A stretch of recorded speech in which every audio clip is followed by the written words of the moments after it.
video trending of a guy getting furious at a Sandy Mazda dealership. Oh my gosh. In Utah. Okay. Yep. So if you guys don't know, we're in Utah.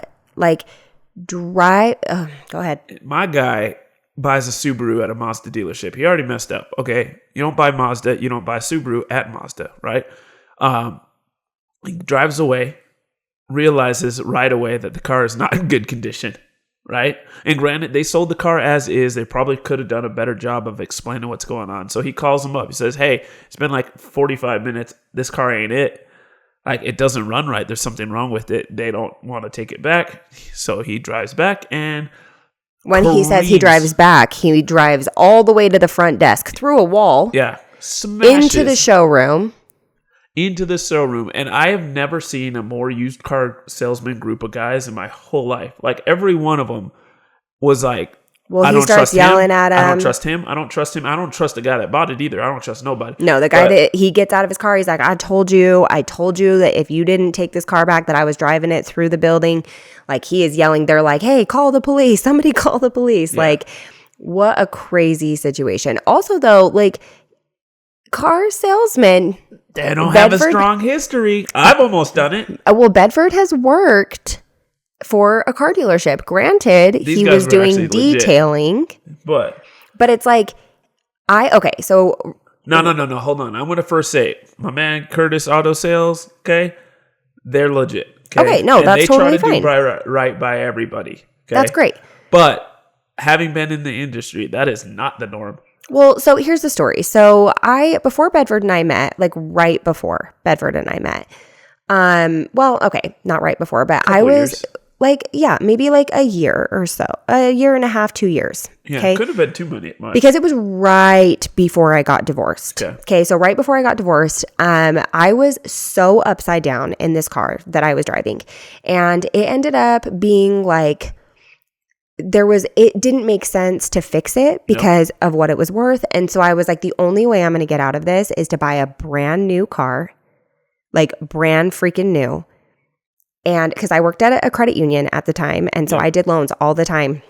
And I was like, I don't have $8,000. I'm upside down $8,000 in this car because of damages in an accident that wasn't my fault. At this point, the only way I'm going to get out from under this is if I buy a brand new freaking car and I take it to 130% loan to value and wrap this $8,000 in. Okay.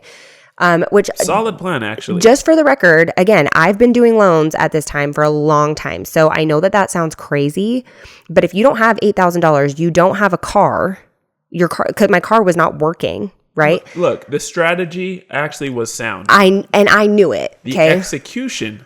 No, the execution was even fine. However, it wasn't fine. I'm going to call you right there. Nobody on God's green earth decides a Kia is the way to Bedford, spend it. So I go with Kia. Okay. Terrible decision. But here's the thing. So I had been doing loans for a long time, but the reality is that when there's like a huge problem with the car, as the loan officer, I'm not ever going to hear about it, right? Like, so it's going to be the mechanic, and then it's going to be the collections department if there's really a problem.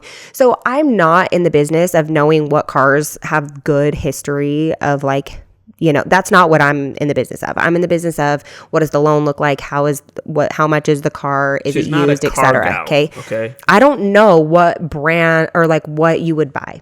Okay. So I go to Kia. My ex-husband and I, we both go to Kia. He has a really old car. So he buys a car that he is not upside down in because his is old. And I buy my car. Okay, so at the time I buy a Kia Forte EX. I know. I spent a lot of time underneath it. Yeah. Heaps of time underneath it. Yeah. So it was I loved that car, just for the record. However, 2 years later, I meet Bedford and I start having problems with it. Well, I find out it's the engine. And I'm like, but you know what? That's okay because I bought a warranty. Yep. Okay. I bought a whole freaking car. Bumper to bumper warranty. But we knew it didn't work because the first time we took the car in for a warranty, it was for a faulty tail light, and it wasn't the light that was faulty, it was the tail light switch or something like that. There's something wrong with it. Anyway, they looked at it and they're like, yeah, this isn't under our bumper to bumper warranty. And it was like, Okay, well, it's between bumpers. It is between the bumpers, so it's ridiculous. And it's within 10 years and 100,000 miles. I feel like I don't understand. But here's the thing. Yeah. So the warranty actually says that it covers the engine, right? So I'm like, cool. We take it in and they're like, well, what kind of oil have you been putting in it? And I'm like, conventional. The oil you tell us to put.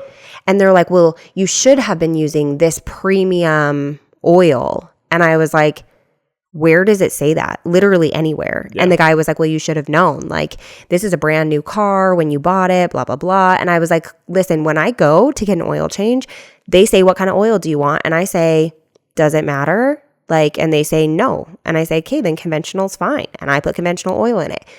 They passed it back on us and said, well, you guys were using the wrong oil, so that sucks. They would not fix it. And within 2 years, my brand new car that had under 40,000 miles, it had like 31,000 miles on it. It was brand new. We couldn't drive it anymore. We took it to a couple places to try to see if we could have the engine fixed. They wanted like $9,000 for it. Right. I'm upside down already. Yeah. Okay, I'm already upside down. I can't afford $9,000. I can't wrap $9,000 into my car. Why would I pay $9,000 for a car that is already upside down? So I pull out my do-it-myself kit. YouTube. I actually bought the owner's manual too. Like the dealership owner's manual cost me like $130, and I did the head gasket my dang self. And it was like the second time ever I've ever done that. The first time I did that was just for fun. This time wasn't fun at all. We needed a car. And it was tiny, and it was not very, like, Kias are disasters. Anyway. It's the middle of the winter. He's outside in his parents' garage. Giant coat, giant, like, lights, trying to YouTube fix the engine of this car. And I got it running, and then it broke down again, and we sold it for parts. Yeah, we sold it for parts. And we ended up taking... hard. We ended up selling it for parts. However, we did sell it to somebody that knew how to fix it. And so they did pay a decent price for it. Like, considering that it didn't run, they paid enough that we only took an $8,000 loss. We took an $8,000 loss. And when I say only, that still sucks. However, keep in mind that I had only owned it for 2 years, and it was a disaster. It was horrible. Okay, so all of that to say, Bedford, I remember when we went into the Kia dealership for them to tell us that they were not fixing it. I threw the biggest fit, and I made sure I ruined. He was in their showroom yelling. People, he's like telling people like, don't buy a Kia. I have a warranty. Down with the paper. Don't you sign that warranty? He was furious. And the thing that made me mad is like, I was really frustrated because my Kia was there, but it was the third Forte there that day. Yeah. And so like, and it's not like I was there all day. I was there for like 45 minutes max. And so I pull up, there's already one on the trailer. Mine is on the trailer. And then another one pulls up while I'm having the conversation. I'm like I wanted to make sure. Bedford was just short. I will cost if our car would have driven, Bedford was just short. I probably would have driving it through the wall into their showroom. He was so mad. I had to be like, sir, we are leaving. I'm pulling his arm out. I'm like, he doesn't get like that very often, but I was like, no, we gotta I'm slow, 0 to 99. I'm slow, 0 to 99. But if I go 99 to 100, it's snap, and it's really, really hard to get me back off. I'm not. It's bad. But like the goal was honestly like I'm going to throw a big enough fit to where this costs them as much as it costs me, because I want people to be like, I'm not happy about my Kia experience. Correct. And I haven't even signed the papers yet. And like I wanted them to leave, and I think I actually accomplished that goal because I threw a huge fit, and I walked around. I didn't just stand in a spot. I walked around and yell about it. And I was like, "You sitting down? Get up and leave. Go to Honda. Go to Toyota." I shouldn't have let my wife bought this car, but she wasn't my wife, and I don't know why I didn't get rid of it. Like, because immediately I was like, I don't know why we have this. And quite frankly, Kia, I think, has turned the corner. Will they ever sell a car to me again? No.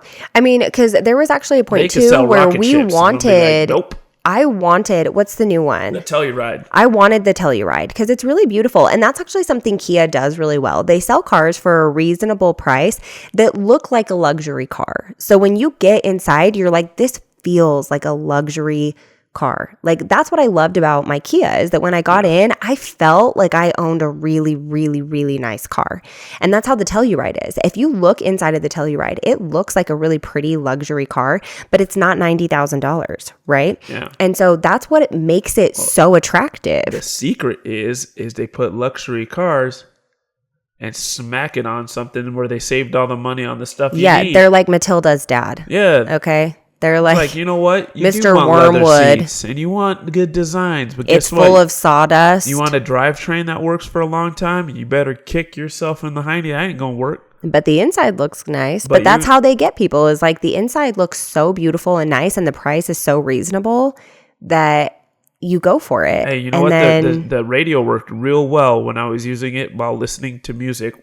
While fixing it at 4 a.m. in the winter. Worked super good. Okay, well, so all of that, again, to say that this dude, it's like, if you've had a bad car experience, you kind of get it, where you're like, because most of us aren't swimming in money to where we can just be like, all right, cool. We'll just take it. $8,000, whatever, I'll just pay it. Like, here's my card, like most of us aren't in that situation. However, pretty much all of us need a daily driver. And so there is nothing worse than having a car that doesn't work and nobody that will help you, especially when you sign a paper and you pay the money saying that in the event that something like that happens, that they will help you. And now you're just stuck and screwed. Yeah. Like that sucks. It's tough because, they're going to say, hey, we sold it as is. And right now they're coming off like, oh, we would have helped them. And it definitely, was the wrong thing for him to do. But quite frankly, like they wouldn't know. They weren't going to help him. There's a reason why he got that frustrated. I would never, I'm never going to that Mazda to begin with, but I would never go there anyway. Well, we actually had an experience. So my ex-husband and I he bought a car one time and we had test driven it. We'd done all this stuff. And again, I worked at a credit union. Okay. We both worked there. That's actually where he met his new wife. Sidestep. So here's the thing. We went to this dealership. We drove the car. It was fine. We're driving down the street, back to my parents' house, which is where we were living. It's like 5.5 minutes away, tops. Check engine light comes on prior to us getting to my parents' house. Granted, it's a used car lot, right? I take it back and I'm like, listen, this isn't going to work for us. Like, we just got a loan from you. We just barely bought this. We're not even 5 minutes away from here. Like, let me show you on my phone from here to my house. And the check engine light is on. And they did the same thing. They were like, nope, you signed this, you signed that. Yep. I was like, that's fine. I'm going to call Get Gapart. Like, I've done loans for a really long time. I totally understand certain circumstances, but this is shady. And then they gave us our money back. Yeah. But it was like, really, though, they knew that it was an issue. Again, like Mr. Wormwood, fill it with sawdust situation. Yeah. And they knew. And they were going to stand on business until I was like, no, I will call Get Gephardt. And then they were like, actually, here's your money back. Because they knew better. And there was probably a ton of evidence that people had these issues over time. So like a lot of companies, they don't care. Like if you're going to be quiet, like, so I guess that's the difference is like get super loud about it. If you really feel like you've been wronged, like get loud about it. Don't drive through their window. Yeah. Call the news. Then you wind up in jail. Right. Justifiably so. But and quite frankly, the funny thing is he wound up in jail, but he probably did more damage to them and their reputation. Oh, 1,000%. Than they could ever fix. And unfortunately, it still doesn't help his situation. Like if if there is a GoFundMe, I need to be known about it. I'll kick a $5 bill. $5. You can eat at the commissary on me. I got you, bro. Eat steak tonight.